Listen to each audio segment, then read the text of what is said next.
Hey friends, welcome back to another edition of our Facebook Live interview series with the Spine Health Foundation. I'm your host, Erica Anderson, and I'm excited today because I actually get to interview my sister, Lindsey Hein. Lindsey, thanks for coming on today. Thanks for having me.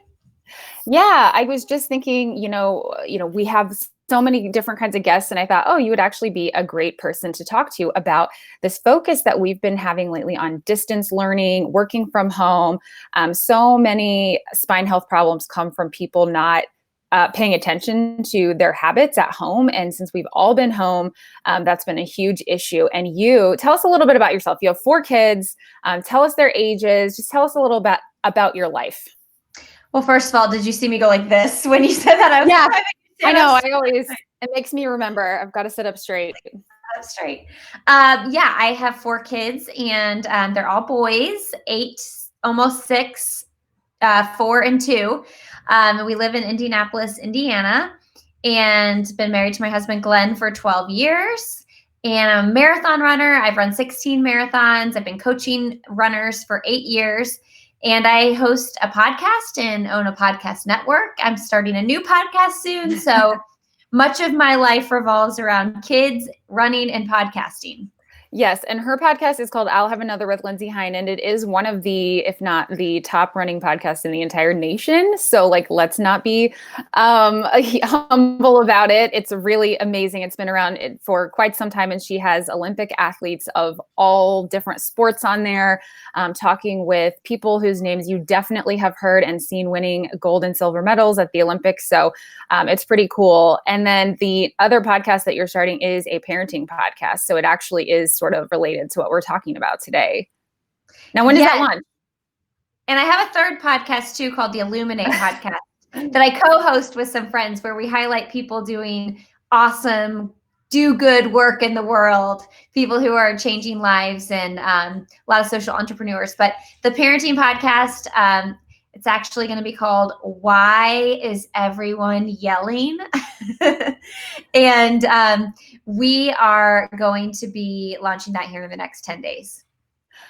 Yeah, I think any parent that's watching, especially if you have more than one kid, can understand that. And coming from someone who has 4 boys, 8 and under, it makes sense that that's what you called the podcast. Yes. and I've met them and I've been in their house, so it is very loud. And that makes sense.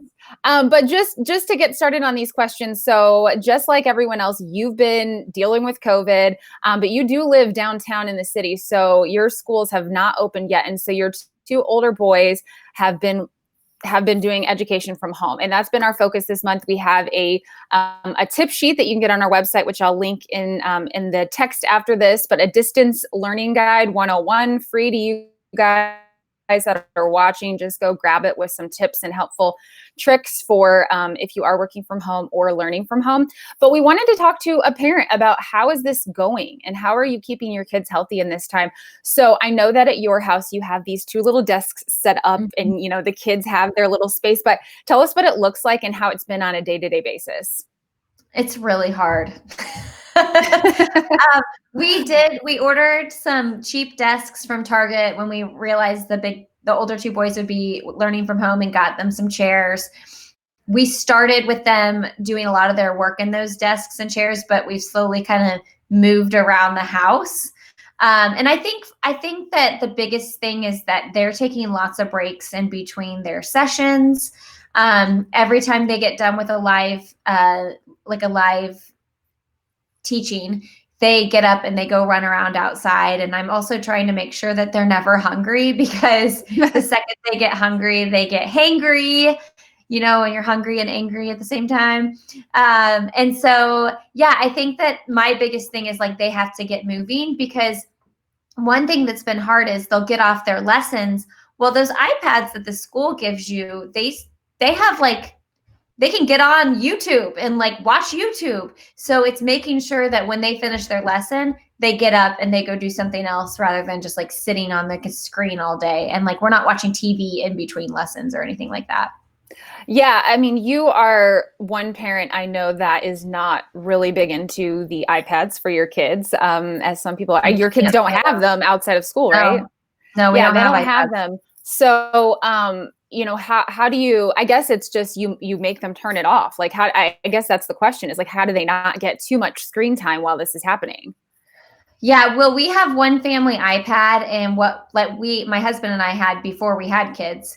And what we noticed is just that like when our kids get on the iPad too much, it causes really poor behavior problems that are really frustrating every time you tell them to get it off. So we just decided we're just not doing iPads. Like it always causes problems. But the school did provide iPads for remote learning. So we've been using those that way. And don't get me wrong, my kids watch plenty of TV. But I just, as far as like looking down at the screen, like, a lot of times when you're on the iPad, your kids are looking down at the screen like this. That can't be good, right? Yeah, that's called text neck. Yeah, text neck. Yeah.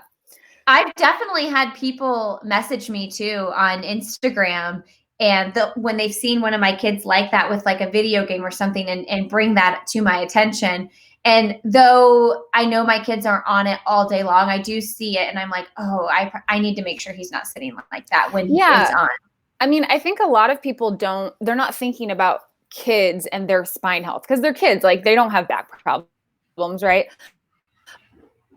Since I started working for Spine Health Foundation, every time I see my son, on his iPad in the car, even, which is usually the only time he's using it, I am thinking about that. I'm like, oh my gosh, like, because, one thing that we talk about is the fact that the further down that your head goes, it actually starts to weigh more down on your spine to where like when it's like this, it's causing so many pounds of pressure on your spine. And people just don't realize that. So I think that's part of our message is just, we want people to know that, like, just be aware, just like notice what your kid is doing and try to get them to like put their head up, however that may be. And then also like getting them the screens at the right place in front of their faces. Yeah. Like, do you guys have anything for that? No, but I was just thinking about that because we don't do iPads in the car, but I was thinking if you did, there's probably like things you can set them in so that they're like sitting right in front of you rather than the kid holding it and looking down. Yeah, it now that I notice it, I can't, it drives me absolutely insane. Yeah. I'm like, he's going to ruin his spine for life. And we didn't have that when we were kids. Like we didn't have iPads in the car. So like we never experienced doing that unless we were reading a book maybe. Yeah. So you talked about making sure they're not hungry. So, another thing that we talk about here is just eating healthy. And sometimes that's really hard. I know, well, at my house, sometimes we don't have the most healthy food because my husband is a junk food addict. But how about at your house? I know you guys focus on healthy eating. So how do you get the kids to eat healthy? I don't buy a lot of junk food. We just don't have a ton at our house because mostly I know that if I have like a bunch of chips and stuff, I don't have self-control. I think we just make sure, like I make smoothies all the time for them and sneak really good ingredients in the smoothies. Like I feel like my kids have a really good smoothie every single day with protein in it and frozen fruits and a handful of spinach. They don't even know a handful of spinach is in it. And I use a really clean protein powder for them. So I feel like incorporating that, and that's like a mini meal. I mean, it's a hearty amount of food. And you can really pack those smoothies, and they think it's fun because it's a smoothie. It's like a treat. And it's sweet too. It's not like, spinach and, just food that doesn't taste gross. Sweet. Yeah. Sometimes I flavor it with like maple syrup. But I think just staying on top of it because I don't know if anybody listening has kids, but my number 2 in line, who's almost 6, if he goes like without eating, he will oftentimes forget to eat. It gets too far. And then there's no reasoning with him. So you got to get ahead of it before it happens. Yeah. They don't understand. But yeah, I think the smoothies are such a good point that people, like all people should recognize. Like I have one almost every day because you can actually put a lot of spinach in those things. Like, oh yeah. And you don't taste it at all. Like, and you get a good protein powder and frozen fruit and banana. For me, I always got to have the banana. That makes all the difference. Yeah. We always but did you know, here's a tip for the banana. If you want, I always read that you should put a frozen banana in because that can serve as kind of like the coldness. Well, I kept putting my bananas in the freezer without peeling them. And then I would get them in the freezer and I'd be like, how do you do this? I can't get it gosh. out. I did that once. And then I was like, oh yeah. Like peel it first, put it in a Ziploc bag and then put it in your freezer. Well, and I just buy a big bag of frozen fruit. So that's usually my banana is not frozen, but my strawberries and blueberries. But anyway, that's like, I'm like, okay, I need to get vegetables every day, and I usually get it through a smoothie. And that's a great way to do it with kids too, because it is hard to get kids to eat vegetables. I mean, it's a battle. It's always a battle. But let's talk about a couple other things. So, another struggle that people have, whether they're dealing with back or neck pain or not, is like the mental health side of life. And in the past 6 months, we've all been dealing with that in ways that we didn't ever have to before. And so I know that you were really strict about quarantining for a while with your family. Also, you guys had to deal with like a home renovation where you didn't have a sink for like the first month of quarantine. So I don't know how you survived that with your 4 kids. But how did you manage that side of things? Like, I know you are a runner, like you said, you've run almost 20 marathons and you have this running podcast, but how do you stay sane when things are crazy? I didn't feel very sane when I was washing dishes in the bathtub during quarantine. No, but I had a lot of fun at the beginning of quarantine, doing these virtual races, because it gave me something to look forward to and hold myself accountable. And then I would post about it on social media and see what everybody else was doing. So that was really fun for like the first couple months. And then about 3 or 4 months into everything, I hurt my foot. So that's always tough for me as a runner because running is my go-to form of exercise. So I started biking and lifting weights more. And I think that my biggest message to anybody, whether they exercise or not already, is if you just move your body for 30 minutes every single day, you are going to feel so much better. Yesterday was my scheduled day to like not do any exercise. And I just went for a 30-minute walk because I wasn't really considering it a walk for exercise. I wasn't like power walking or anything. I just knew I needed to go outside where it was beautiful and move my body. And I just think that if the rest of this country would move their bodies for 30 minutes a day, if they can, that everybody would be happier. Yeah. The other thing people don't do enough of is stretching. Like, I've done so much stretching more recently, like because I have ongoing back problems, sciatica. So sometimes I'm doing great with the running and other times I have to take a break too. And I have really gotten into, surprisingly to myself, a yoga routine. Like, I do yoga on the Peloton app. I've never been into yoga, but for whatever reason, doing it on this app, I love the teachers. You can pick you can pick 10 minutes or you can pick an hour and 15 minutes. But that's stretching. Like, they will lead you through things that you would never do yourself. And you're like, oh my gosh, like I just stretched my body in a way that would have never done. And it's amazing how good it makes your body feel if you just take the time. It's kind of like it's hard to make the time, but once you do, it's totally worth it. But that leads me to my next question for you, which was the injury question. So one thing that people that are watching here deal with a lot is recovery. Like, we're always recovering. People are getting back surgery. They're going through physical therapy. And a lot of people are athletes. Like, we have a lot of athletes that follow the Spine Health Foundation, and being patient is hard. And you've talked a lot about how running doesn't define you and how it's not worth it to go back to running when you're injured. Like, you have to take months sometimes. So talk about your thought process when you are prevented from running. Yeah, I mean, the sooner you jump back into it, if it's too soon, the more likely you're going to re-injure yourself or injure something else because you're compensating because this one injury isn't totally healed yet. So if I'm told that I need to take 6 weeks off running, when I get to that 6 weeks point, I'll probably go test it out and see how it feels for literally 1 minute of running, and do the intervals like 1 minute on, 1 minute off. And if it feels at all like, I don't know about this, I will delay, running for a long time because I just don't want to risk getting injured again. Like, I'm coming back now. I hit my 6 weeks of rest about 4 weeks ago, and I'm just now really running. So that's like 10 weeks I took. I also feel like the older you get, the more you need to be cautious when returning and do the yoga and Pilates and strength training. It's like with running is such a high impact sport that if you're going to continue doing it as you get older, you really have to do all those complementary exercises. And you've done swimming too. We talked a Yep. lot about swimming last month as a really good cross-training exercise, especially when you're injured. How much were you doing that? I didn't do swimming during quarantine this time just because everything was closed, but I have used swimming as cross training for years. I don't know when I ever will again because I'm like, when am I ever going to go back to a gym? Yeah. Yeah. But one of my favorite things I ever did as a runner was train for a half Ironman because I got to explore swimming and biking more. And I think I would probably say it's the best my body ever felt is when I actually trained for triathlon because I was so balanced in the different movements I was doing. Yeah. Well, we have a lot of probably aspiring runners here. So as a running coach, could you just tell us a little bit about if someone's wanting to get started, like they are just now getting into running, like what are your like sort of beginner tips? Like say they want to run a 5K. So my first tip is to be consistent. And my second tip is to start slow.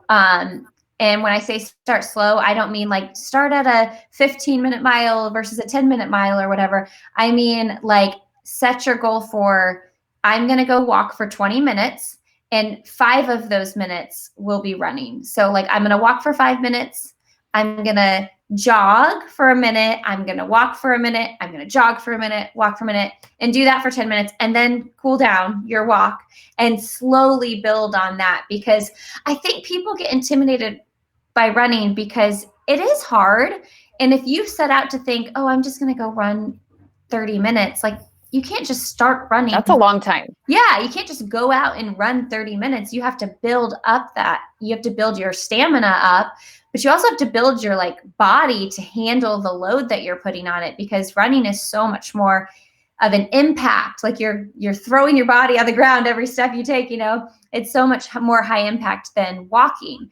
So easing into it and consistency are definitely my 2 biggest tips. Yeah. I mean, it's like when someone's getting started, it feels like impossible. Like you're like, how could I ever run, 3 miles or even more?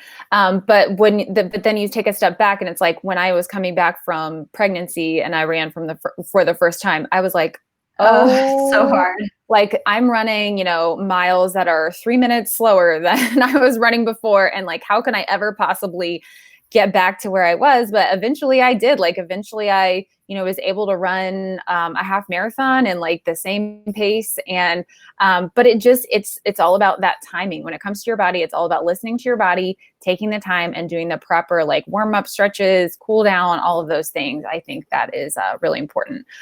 So lastly, I wanted to ask you a couple questions about your podcast. As I mentioned in the beginning, it is extremely successful. You have some of the biggest names in the running world on there and the triathlete and ultra runner world. So it's really, really cool. Who are some of your favorite guests that you've had on? Give us some names and why you found them so inspiring. I have such a hard time answering this question. I feel like I get this question a lot and it's so hard to answer because I've had 275 interviews and so many different people are inspiring for different reasons. I mean, Des Linden is for sure a crowd favorite. She's been on, I think, like 4 times. And she won the 2018 Boston Marathon. That was the year that there was a torrential downpour. And actually, over quarantine, I did a fun episode with her where we were just trying to make people laugh and smile. And we didn't even really talk about running all that much, but it was kind of just more a feel-good episode. Anytime someone comes on and they can kind of grasp what I'm trying to do. I am trying to share people's stories, but I'm also trying to just provide the listener with a really entertaining, feel good, fun conversation. And there are certain guests that you get on the line and you're just like, oh, they get it. They get it. Or like they definitely are someone who listened to podcasts. So they know what I'm trying to do here. I always say Jenny Simpson. She's a 1,500 meter runner. She's one of my all-time favorites. She's an Olympian and, she was one of I was a little bit nervous about because she's very professional and doesn't do a ton of media stuff. So I was so pleasantly surprised with how well we connected. So yeah, I would say Des and Jenny are 2 of my favorite. I mean, Scott Jurek, he's a legend in the ultra running world. And I had the honor and privilege to do a live show with him here in Indianapolis. And if you don't know Scott Jurek, he is I think it was he won Western States like 7 consecutive years in a row. And he was just like the guy, in the ultra running scene for a long time. And he's wrote some really awesome books. Eat and Run is probably his most popular, and that's about eating whole vegan foods and running ultras. Most recently, he has a book out called North. He hiked the Appalachian Trail, was going for the fastest known time there. So, and I've had his wonderful wife, Jenny, on the show as well. So yeah, I would say those are some of my favorite guests I've had on. Yeah. So anybody that hasn't found this podcast yet and is into running or runners, you have hundreds of episodes to get through. There's a lot of them. To get you on as you start training for your 5Ks and your 10Ks, you'll have plenty to listen to as you're training.